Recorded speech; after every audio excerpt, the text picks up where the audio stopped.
Hello everyone, welcome again. This is Made Simple with Us, and I'm your host Kalawa. So just as promised in our previous video, today we are going to talk about the techniques used in forecasting and time series analysis. Generally, there are two techniques used in forecasting and time series analysis. One, we have the moving average method, and two, we have the trend line or the least square method. But for this particular video, we are going to concentrate on the moving average method. So let's get the general idea of the moving average method and the significance of using moving average method in time series and forecasting analysis. So moving average method in time series analysis are techniques used to smooth out short-term fluctuation and highlighting long-term trend or cycle. We could also say moving average method are fundamental tools in time series analysis, providing insight into data trends and pattern by smooth out short-term fluctuation. So this is the general understanding of moving average method. So let's understand the significance of using moving average method. One of its significance, it says it helps in what? Decision making. It gives a clearer patterns. It highlights trends. It gives short-term forecasting. It helps in financial markets. It also helps in various applications, and it also helps in timing of action. So let's understand each of these significance. When we say it helps in informed decision, we say what? By providing a clearer view of the data trend, moving average enable more informed decision making, whether it is in investment, production planning, or policy formation. Of course, because moving average method gives a wider understanding of the trend, so it also helps in giving informed decision making, whether you may be an investor or in terms of production planning or maybe in setting up policy. So it helps on that. And again, it gives what? Clearer pattern. This smoothing effects allow analysts to observe clearer pattern in the data, aiding in better decision. Of course, it also aid a what? Analysts, those who may want to analyze the trend. Let's take for example of the stock. You may see the stock may rise, fall. So in that, you will not actually get the clue on how the stock is moving. But using a method like this, which is the moving average method, it gives the clearer pattern on how this trend is moving. So it's help analysis to observe clearer, and it's help them to make a better decision. And then three, highlighting trend. Moving average helps in identifying the direction of trend, of course, by smooth out short-term fluctuations. This makes it easier to see whether the data is generally moving upward, downward, or sideways, of course. So because of moving average gives a wider explanation of the trend, it also helps in identifying the direction in which the trend is moving. Maybe it could move from upward or go downward or maybe sideways, whatever the case may be. And also short-term forecasting. Moving average are often used for short-term forecasting, providing a simple yet effective method for what? Predicting future value based on historical data. Of course, that one is clearly explained. And then two, it helps in it also helps in financial markets. In stock and commodity trade, moving average are widely used to generate trading signal. To generate what? Trading signal. For example, a common strategy is the golden cross, where a short-term moving average cross above a long-term moving average, indicating a potential buyer. Of course, this one is more applicable in the stock market. You know, when you look at the stock charts, um you can see a rise in the stock, fall in the stock. You just see the graph going up or downward, and that sometimes may be uh difficult to understand. But with moving average method, depending on the period in which you want to focus on, it gives the wider picture and it makes it easier so that um investors may track potential buyer. Okay, and then we also say that it also help in various application. Moving average are used in various fields include economics, finance, engineering, and environmental science, demonstrating their adaptability and utility across different types of data. And the final significance is that it helps in what? Timing of action. They help in timing action appropriately, such as entering on or exiting a market, adjusting inventory level or schedule maintenance activities. Of course, this again is mostly applicable in stock market, the financial market.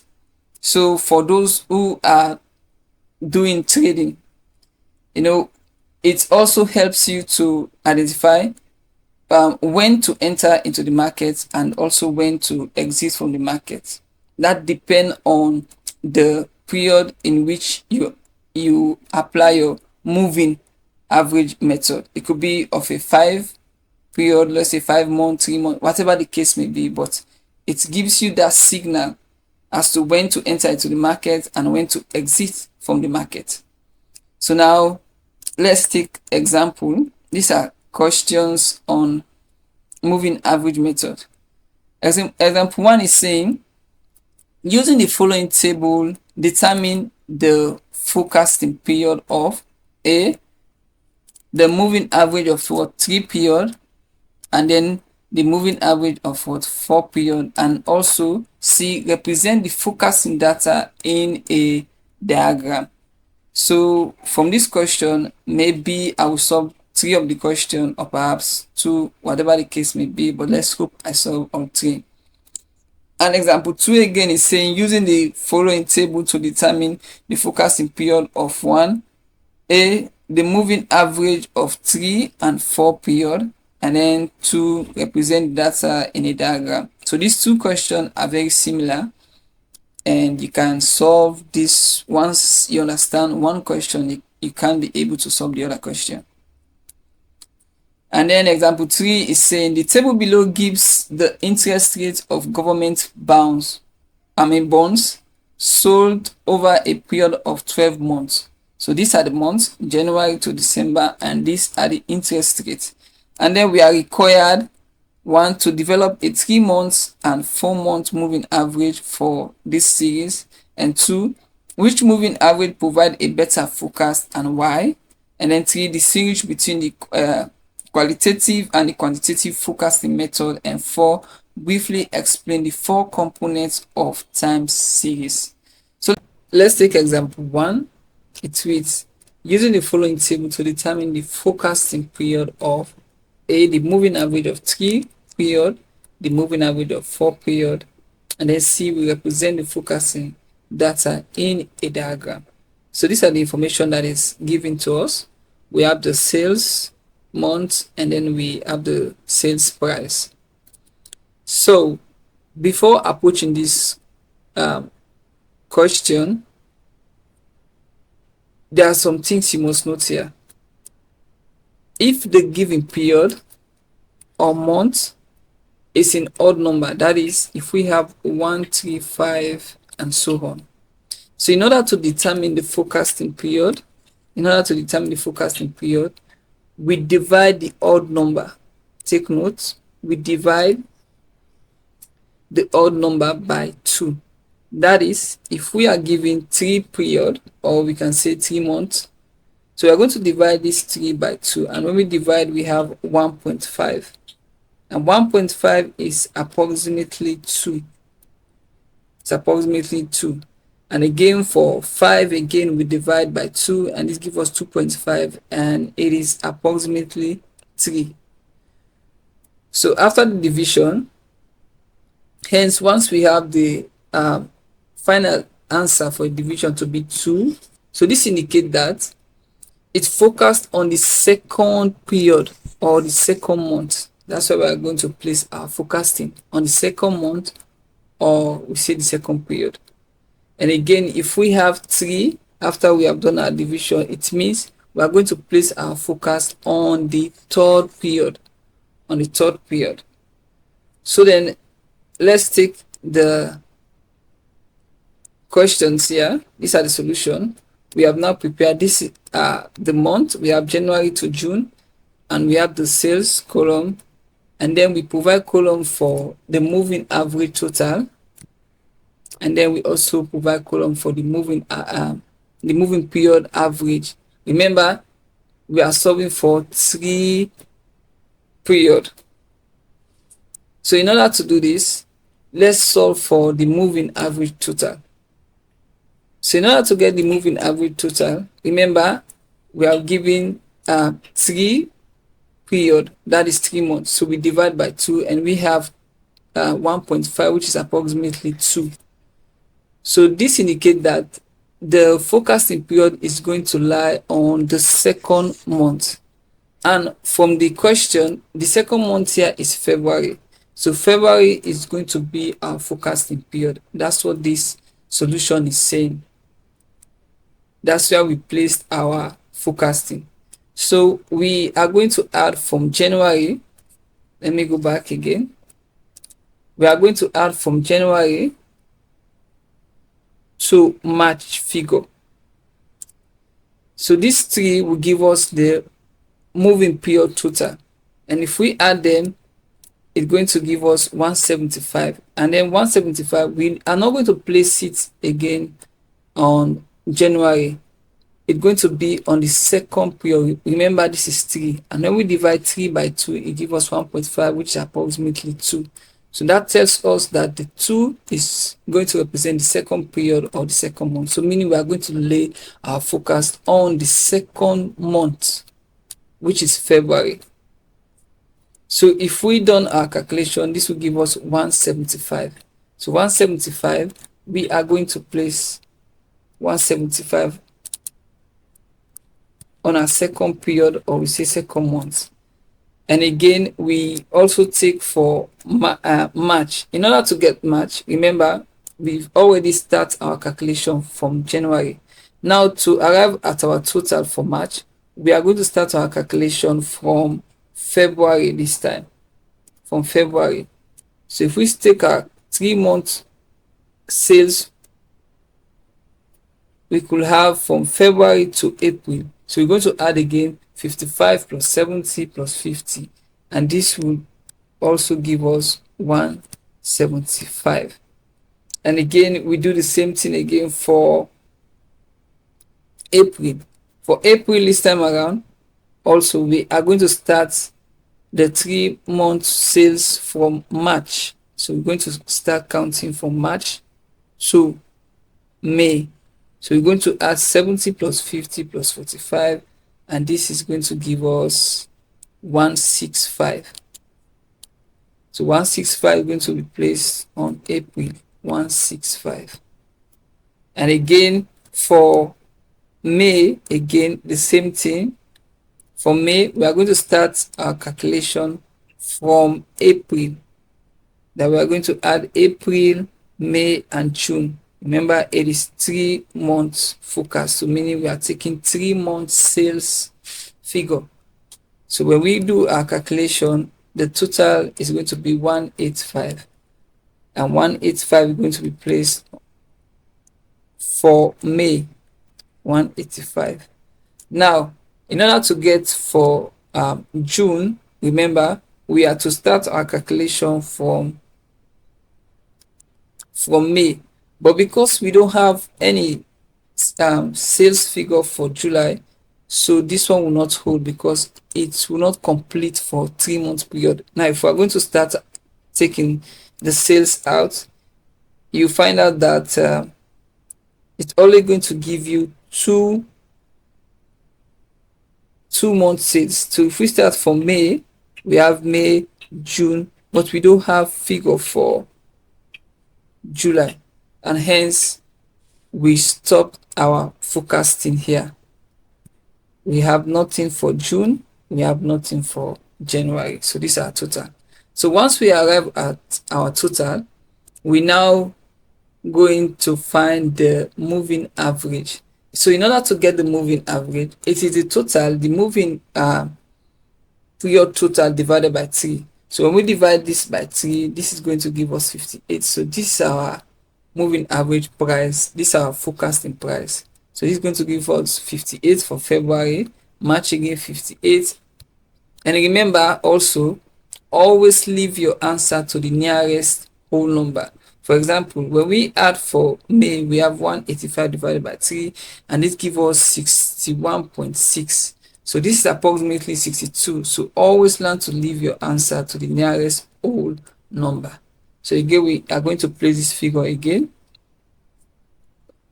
So this now is going to be 58, and this is 58, and we have 62 here. Let me see, what do we have here?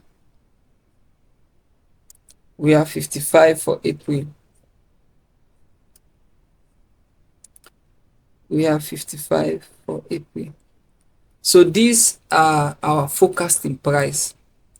These are our forecasting price. So this is how you solve for moving average period when it is given in odd number. And from the question again, we are told that C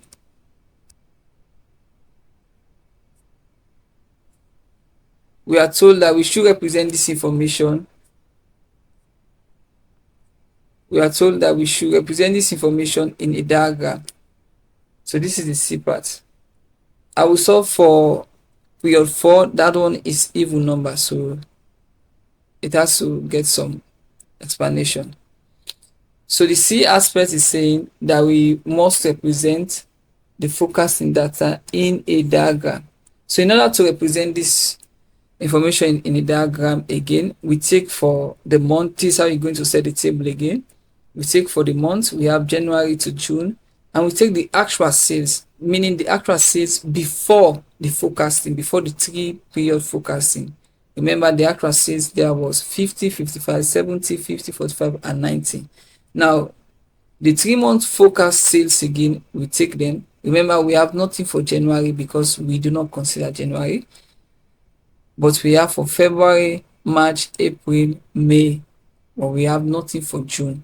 So this is how I'm going to represent them. Now, in representing this now into the diagram, we are going to using a scale of 20 centimeter by 1 unit in the graph. So on the x-axis is going to represent the month, and on the y-axis is going to represent the sales price. Now for January, let us first draw for the actual sales.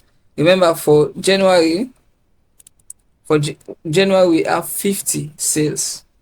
So if we are to estimate, 50 is going to be around this point. So for January we have 50. So this is for January. So January is going to be on this point. We have 50, and then for February we have 55. We have 55. So 55 is going to be closer to 50. So 55 is going to be around this point. And then for March we have 70. For March we have 70. So 70 is going to be between 60 and 80. to these points. So this is 70. And then for April, we have 50.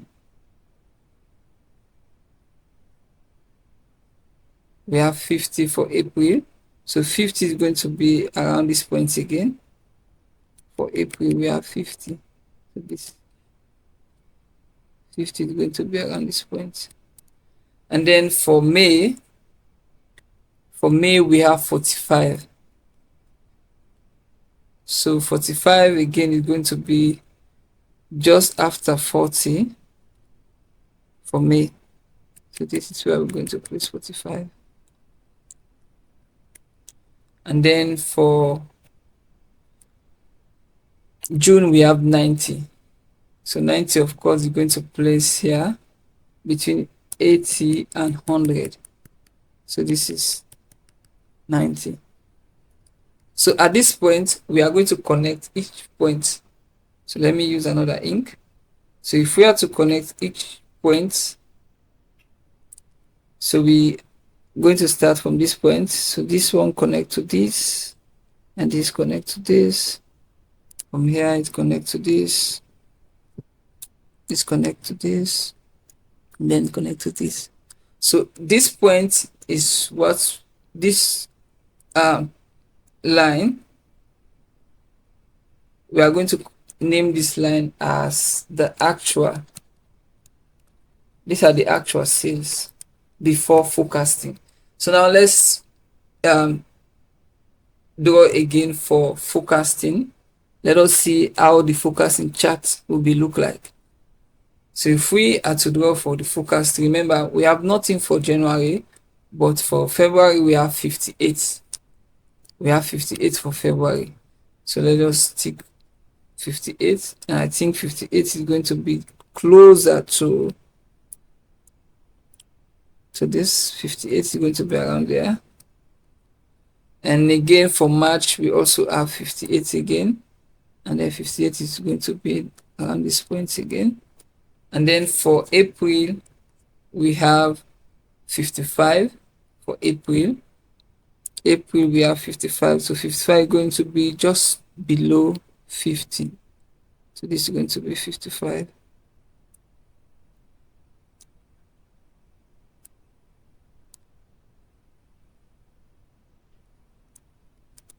And then for May we have 62. We have 62 for May. So for May we have 62, going to be just above 60. Let me see. Let us take this point. So this is going to be 62. So these are the points. And again, let us connect these points again. Let me use another color. So if we are to connect this point, this point from February, we can see the forecasting move from February to May. To March, it's almost the same, and then it drops. It drops from March to April, it drops, and then it rises again from April to May. So this green color, it is the forecasting.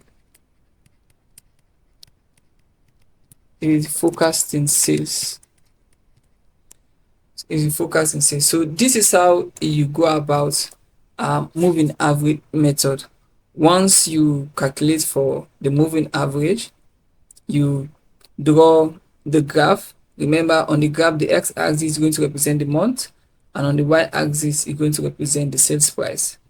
So we can see that from the movement that when we draw up our 3-month forecast, we can see that from February and March, the price is almost the same, and it goes a bit increase from the actual.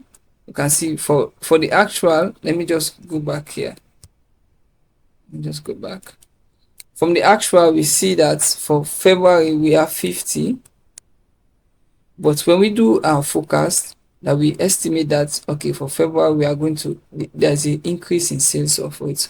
Sales is going to increase by 58. There's an increase. So that's how the moving forecasting pure move. So this is how the method move. And then let's go again for for the even number. Remember, we have 4 period. Again, take notes again before we calculate 4 period. If the period is given in an even number, we know even number, they are number that can be divided by themselves, or a number can be divided without any remainder. So because we are given 4 and 4 is even number, take note, we say what? If the given period is an even number, that is 2, 4, 6, 8 and so on. For us to determine the forecasting period, we divide the even number by 2. Again, we divide it by 2. But this time around, when we divide by 2, even though yes, 4 divided by 2 is going to give us 2, meaning we should have placed our forecasting period on the second month. No, but for the even number, it's not going to work like that.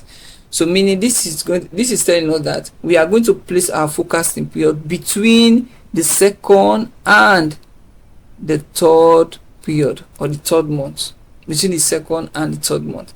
And again, for 6 divided by 2 is 3. So this also tells us that we are going to place our forecasting between the third and the fourth month, and so on.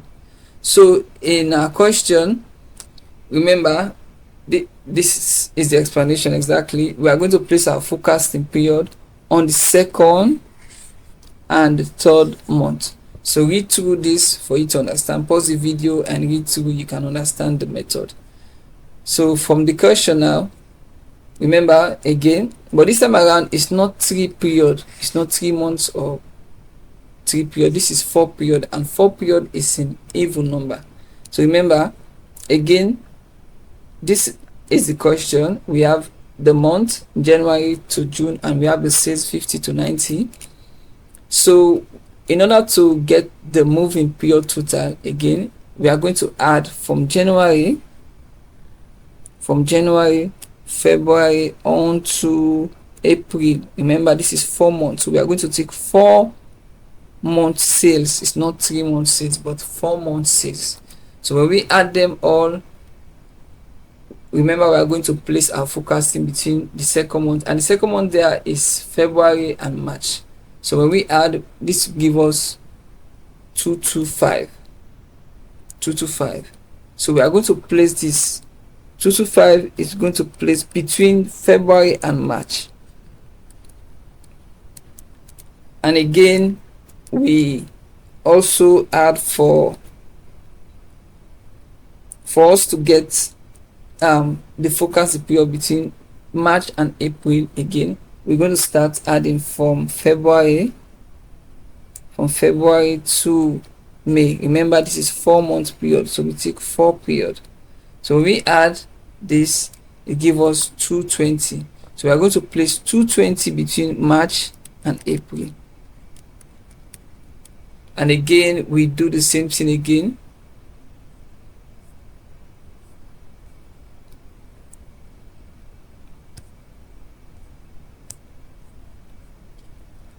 We do the same thing again for April and May, and we have 255. I mean, so this again, we are going to start. We're going to add from March to June. So we do the addition. This gives us 255. So 255 is going to place between April and May. 255. It's going to play between April and May, and we cannot add for May. We cannot add for May and June, because simply we do not have complete details to give us the 4 period. Now if we are going to add it, we are only going to get 3 period, and the question is required for 4 period, so therefore we cannot add. So if we're going to add, let's say we are going to start adding from April, May, June. We're supposed to have July, but we don't have July, so therefore this ends our forecasting. Now to get our forecasting average, now we are going to divide this number, but this time around, instead of replacing the forecasting price between the 2 months, we are going to choose the month before. That is, we have February we have February and March. So to get our average now, we are going to place the average price to March. And if we have March and April, we are going to place the average price to April. So this is how it works. This is the concept about it. So if we divide, we have 56. So this 56, we are going to place it now to March.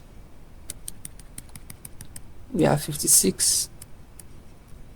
And again for April, let me see, what do we have? We have 55. So the 55, we are going to place it to April. And then for May, we have 64. So 64, we are going to place it to May. So meaning we have no forecasting for June, and we have no forecasting for February and January. So this is how you go about the calculation. So once you arrive at your moving average, now to get this in a graphical representation, so we now combine the two. We take for the month, we have January to June, and then again we take the actual sales. The actual sales there was 50, 55, 70, and so on. And we take the forecasting sales. This time around it is for four period. And when we do our forecasting for four period, we notice we have no forecast for January, February, but we do have for March, April, and May.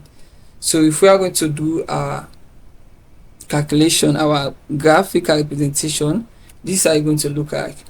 So for January, let's determine first the actual sales we have. For January we have 50. So 50 is going to be around this point. So this is going to be 50. And for February we have 55. So 55 is going to be just after around 50.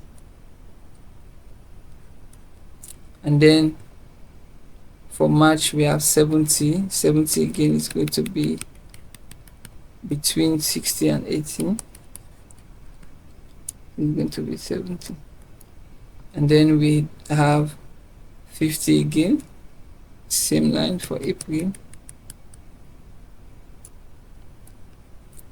And then for May we have 45, I guess. Yeah, we have 45. So 45 is going to be closer to 50. And then for June we have 90. So 90 is going to be around this point.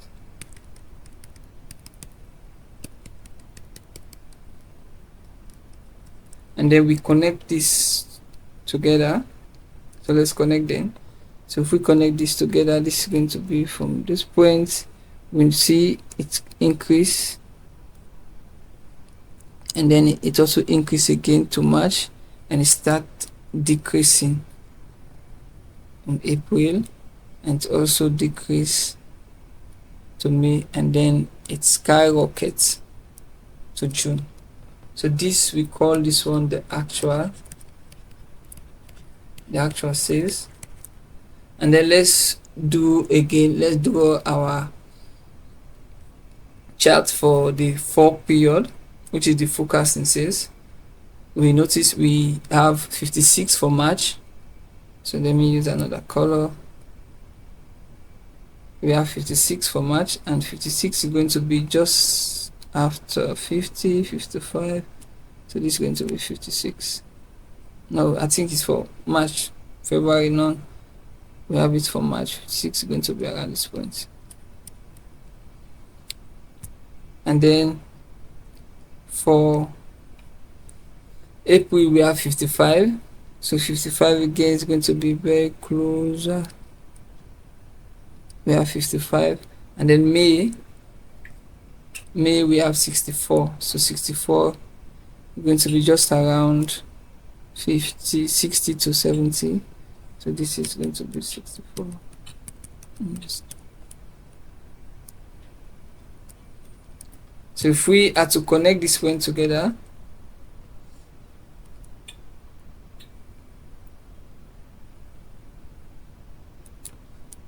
we can notice we are going to connect from March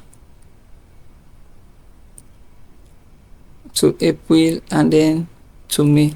So this chart here, it is what we call the forecasting.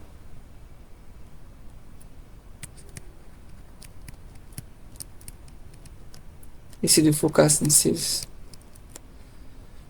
So this is how you solve for forecasting period when it is given in odd number and when it is given in even number. So I'm your host Kalawa. Don't forget to subscribe to our channel Made Simple with us. Share our videos so others may benefit. Thank you.